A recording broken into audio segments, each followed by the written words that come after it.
अस्सलामुअलैकुम मलगरू द पाकिस्तान क्रिकेट मिनवाल लफार ब्रेकिंग न्यूज़ दार چې نجم سیټي هم آخرکار د پاکستان کرکټ بورډ د چیرمنۍ نه ختم کړی شو. د انډیا سره په ایشیا کپ او په ورلد کپ باندې لانجه کولو والا نجم سیټي په خپل باندې سر وخوړ او د کورسۍ نه ختم کړی شو. نجم سیټي د پی سی بی د چیرمنۍ نه ختم کړی شو. اوس پر پاکستان کرکټ بورډ نوې چیرمن زکا اشرف وی. د نجم سیټي دا ټویټ تاسو ښکاري بیګا نجم سیټي د پاکستان کرکټ بورډ د چیرمنۍ نه استعفا ورکړې ده. نجم سیټي پورا کوشش وکړ چې د پاکستان کرکټ بورډ چیرمن پاتې شي، خو آصف زرداری خپل چیرمن زکا اشرف د پاکستان کرکټ بورډ چیرمن مقرر کړی دی.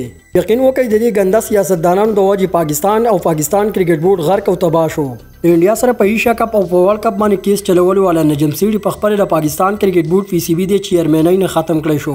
پاکستان کرکټ ته نور هم خطر جوړ شو چې د پاکستان کرکټ بورډ کم نوې چیرمن نه زکا اشرف نو د خپل کوچینګ سټاف او سلیکشن کمیټي راولي. نجم سیټي چې کوم سلیکشن کمیټي جوړ کړی و نو دغه هر څه اوس ګډ وډ کیږي. د پاکستان کرکټ بورډ پی سی بی نوې چیرمن زکا اشرف اوس نوې سلیکشن کمیټي جوړوي او د پاکستان کرکټ لپاره نوې کوچونه او سلیکټران ټاکي.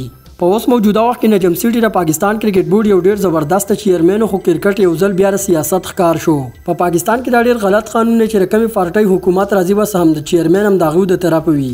نو دغه بریکینګ نیوز چې د پاکستان کرکټ بورډ پی سی بی مشر بوس نجم سیټي نوي، زکا اشرف بوس د پاکستان کرکټ بورډ نوې چیرمن وي. نو پاکستان کرکټ یو ځل بیا ډیر په خطر کې ولوي، خو بس الله دې خیر کړي.